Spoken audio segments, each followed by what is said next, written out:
Hello, how are you? Today I am going to cover the Snowflake's incorporation. The ticker name is Snow, and this is the new IPO launched. So myself is Pramod Kumar. I am a CFA charter holder and FRM certified, which is the Financial Risk Manager certification. So let's get started. The agenda for this is quite big. As you can see, I have the overview of the company. Then I'll see what's the company trying to achieve in terms of the total addressable market, why the share is oversubscribed.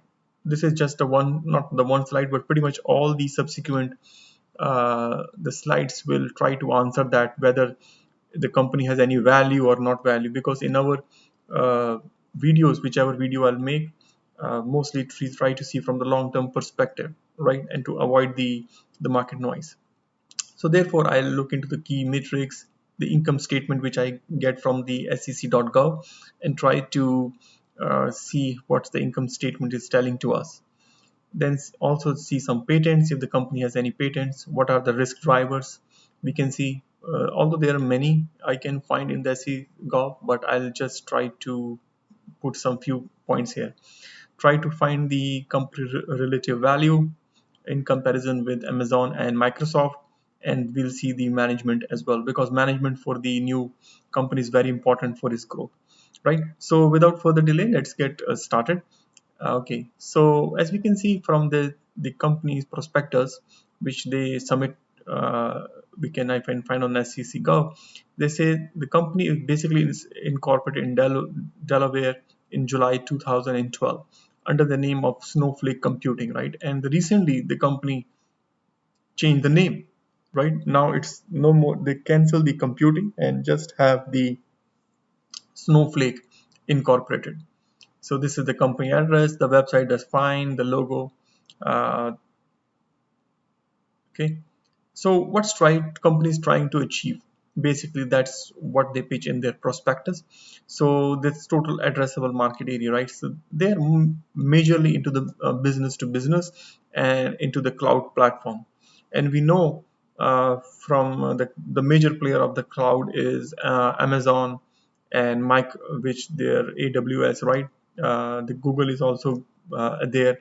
So I did in my channel very deep analysis, the stock analysis of the Amazon, Google as well. Recently, I did Google as well, where I used the three model: the net profit model, enterprise value model, and the free cash flow model, because they have been established business, so it's easy to use that model. I cannot use this model here because these are uh, just the companies just launched, right? I don't have that much of financial history, where all those other companies I can easily get 10 years of data. So feel free to check it out, not only those but other company as well.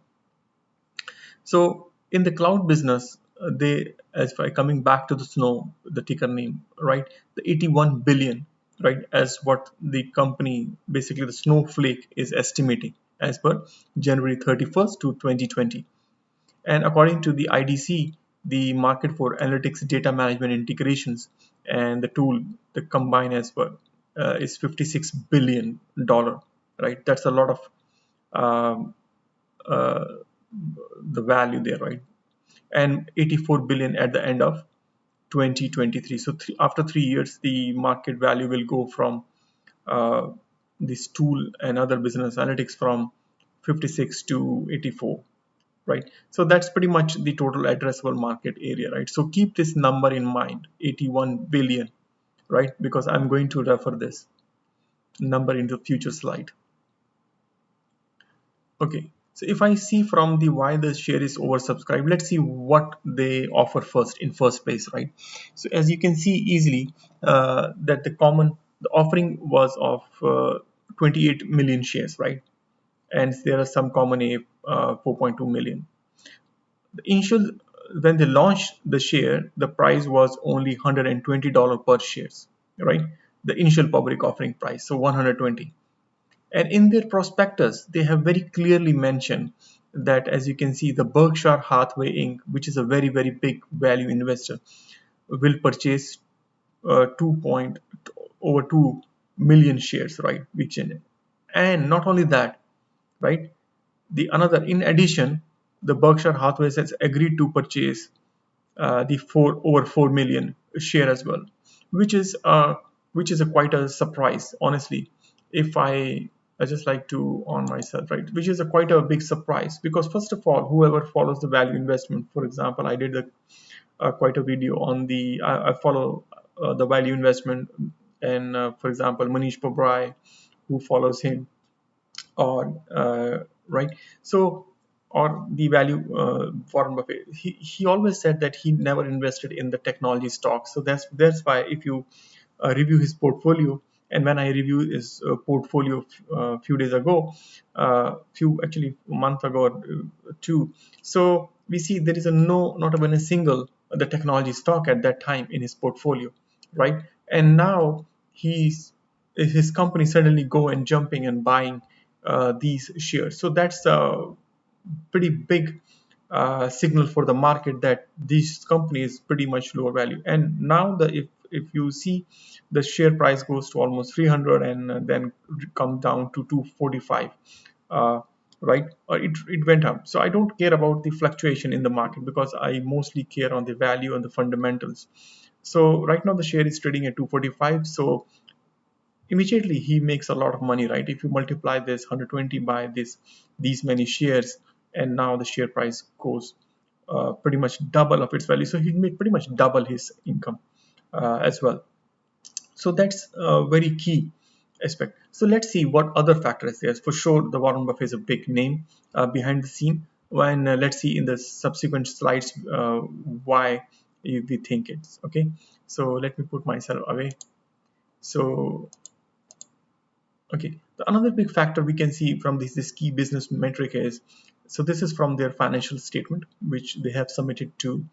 So don't get lost on 2019. So their fiscal state and year end is on January 31st, right? So this is the 2018 performance, which they have reported in first month of 2019, and similarly 2019 the whole year performance they have reported as a day first month of January. So don't get, so in this year whatever they do, it will report in next. Okay, so that's good enough. So the product revenue in millions, so this is 95 million, is increased more than double. So this is very good. So this means the product is very much acceptable by the market. Not only accepted, but it's scaling a lot, over 100% scale. So that's very good. The another thing is the total customer if we see the acquisitions, what they are doing, right, is 948, right, and it's grown over 100%, right? So it's actually 200%, if you can see, little over 200%, right? So it's 100,000 to 200,000. Okay, yeah, over 100%. Sorry about that. Yeah, so it grows a lot, right? And not only that, but the net revenue retention is also growing from 180%. It's 180%, but and it's still over 100%. Overall, if we see the comparison from 2019 to 20, it's declined, right? Similarly, if I see the same ratio on the 6 month ended, right, which is the company is pitching as well, which is even better, right? It's 100.6 million to 227 million from the product revenue, and the customers is pretty much easily sees double, right, in the last from the 6 month year end basis. Okay, so that's very good. So let's go to the deeper into the income statements. Okay, so this is their whole income statements. As you can see, there is a revenue, cost. So let's go quickly, and then I'll show you the margins in the next slides. So if I go very quickly overall, then the revenue is from 96 million. We can see 264 million is increased, right? So that's good. Gross profit increase as well, right?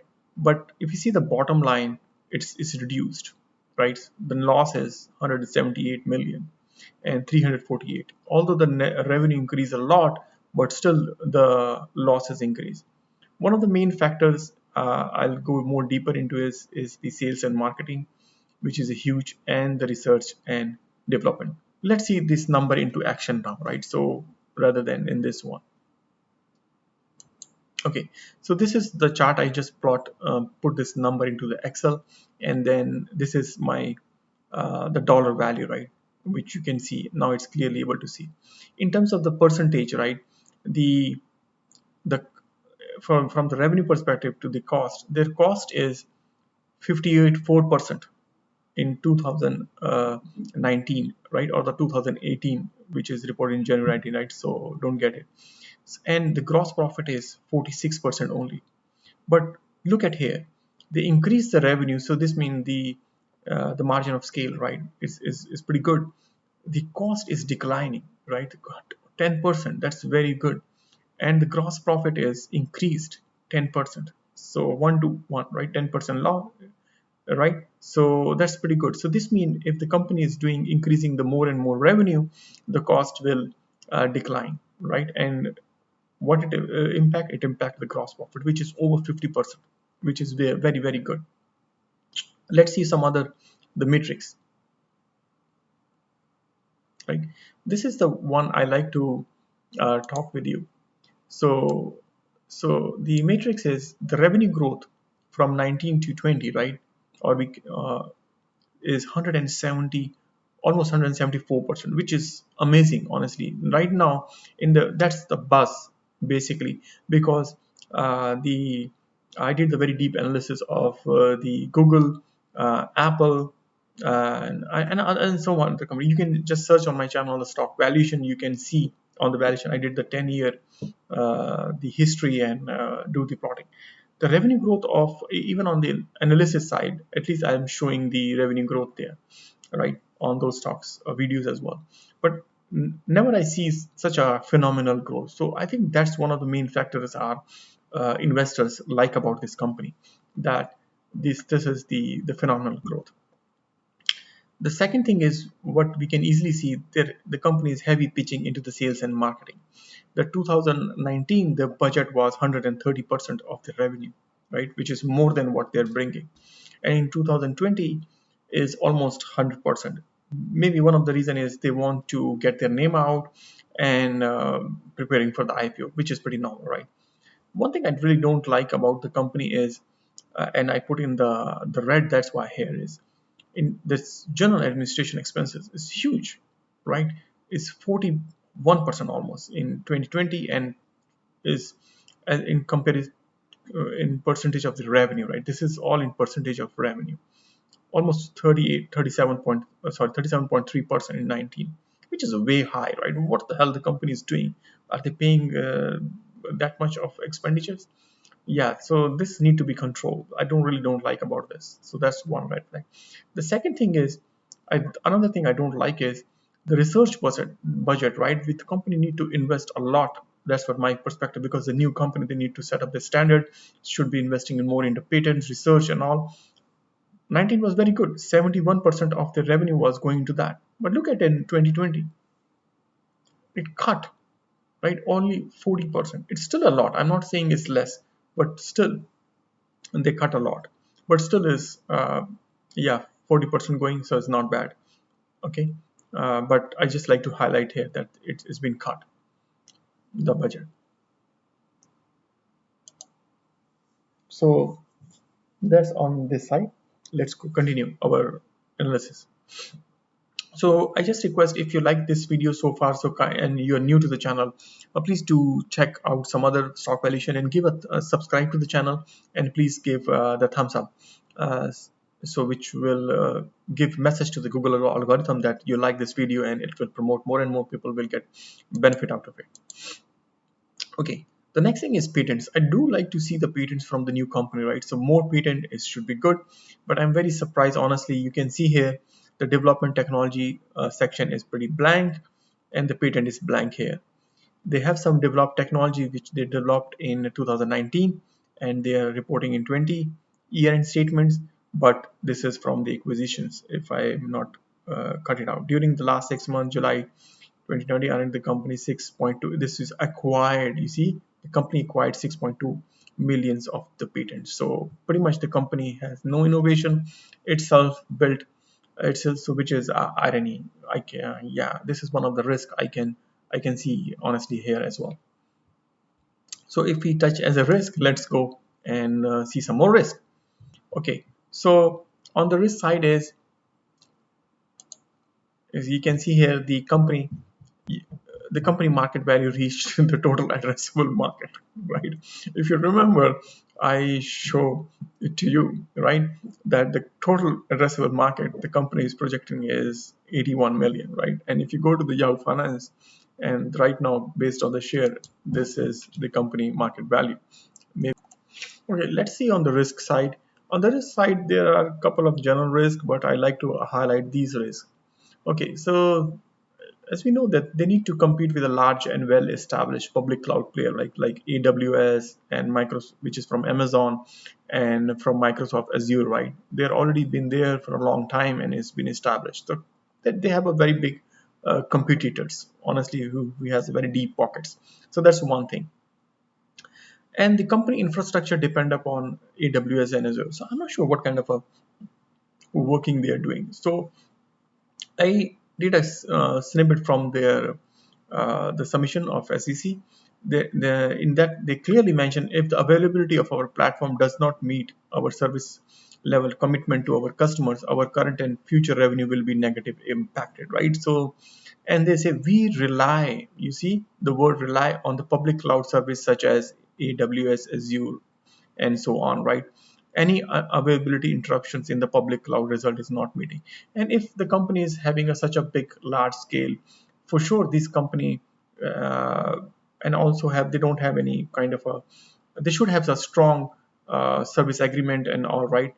Further, any failure to meet, so in some cases we may not have a contractual uh, we may not have a contractual uh, meeting and it's contractual right with the cloud, right? So basically they are not having any strong commitment, and so which is very scary, honestly. So that's why I put it here as well. They're competing with those big players as well, maybe and they're relying on that as well. So they need to build their own infrastructure in some cases, depend upon their services as well, but I don't like it as well. The COVID-19 affect the business. This is I don't understand. If the uh, business is business to business, why it's impacting? Maybe they don't have such a big player, right, who can still continue to running the business. So that's why they clearly mentioned that the COVID-19 pandemic could have an adverse impact on our business operations and the market and communities in which we, our partners and customer operates, right? So this is a big red flag for me as well. So this is from the risk side. So let's continue to look into our journey to the relative valuation perspective. Okay, so right now the snow valuation, if I do the price over sales, so this is the one matrix I have chosen in 2019, which is the whole 2018 data, depend upon it says it's price. If I take the current price, it's 70 times, over 70 times, which is a huge, right, in terms of, but now in 2020 the company is 25.70 times of its the sales, which is a huge in terms of the number, right? Before, when I was doing, I remember a few months ago, the Zoom technology, right, so that share was that as well, but now I think even Snow beats it up. But if I see from comparing with its competitors, which you have a better idea, is Amazon, which is a huge money generation machine, and you can check out in my video uh, on that one as well. It only has 4.69, and the past 5 year growth rate. No, I'm not talking about 1 year growth in sales. I'm talking about 5 year consistent CAGR, right? It's 21.26, where I have shown in my stock valuation, or not only the past 5, but the 10-year growth rate of sales and the net profit as well. If I see from the Microsoft perspective, again, this is again a reputed company. All this the sales growth is, which I take from the public. So this number is 9.68, right? Again, this is way below this. You can we can have a debate here. Okay, these are low, but for sure their growth rate is low as well as compared to the Snow, which growth rate is 170 some, right, 3 point something, so which is huge. So if I see from that growth rate, maybe that price over sales is not. So I leave that up to you. So to decide, right? So next go to the management, and for the management I like to go to the company's leadership and board page, which is I mention it here. So I'm right now on the company website. This is a Snowflake website, and this is the SEC from where I got this information about the snowflakes. Okay, so let's go to the CEO first. So the CEO is Frank Slootman. So if I see his biography quickly, so he's been has 25 years of experience as entrepreneurs in the enterprise software industry, right? That's quite impressive. So that's a quite good. So he has served as CEO of ServiceNow for the tenure of 2011 to 17, and the organization has from 100 million revenue to through IPO to 1.4 billion. So and then he did some other, being the president of backup recovery at EMC, who acquisition of data domain and on. So it's quite impressive. He has been from a good school, Netherlands school. So it looks like I gave a check mark from his background that he turned have a very good uh, the background on to the data domain. EMC, this is a big name and quite a good university as well, right? So that's pretty good from the CEO perspective. Let's see from the who is this? Oh, the product perspective, right? Okay, because product is important. So okay, so the person looks the Benoit. Hopefully, I pronounce his name right. So he has a very good experience in the 10 year as a lead architect of parallel execution in Oracle. Oracle we know as a very big name, the key architect in SQL management group. That's again, and he has a PhD. So he is a PhD holder focusing on parallel database and has more than 80 patents. So this is another good which is sign. So very good from this perspective. Okay, I'll skip next one. Okay, let's see the chief information officer, right? Okay, just chief information officer. He's Sunny Bedi. Sunny. Okay, he's he's been IT operation and leadership at Nvidia. Okay, it's a big company, but he's in operations, and he's just an MBI, Bachelor of Science, Deloitte Consulting, Stanford Technology and Leadership Program. He's something he did it. I'm not quite impressed honestly with his profile, so I was, because as information officer, I was looking more on to the PhD and all, at least the master in that. Let's see on the engineering side. Hopefully, it won't surprise me. Okay, looks pretty good. He spent 13 years in Google VP of Engineering, responsible for the portfolio of the cloud. Okay, that's something you're talking now. And he has done some machine learning. Wow, he has also been in Sun Microsystem on Genra. So this is a very big company, right? Java, the very big name. He has done a PhD from NMB from it. So he holds 50 over patents. So that's amazing. So this is another good candidate. So pretty much, if overall looks like the company has a good names, right, in terms of the profile and the leadership and the board.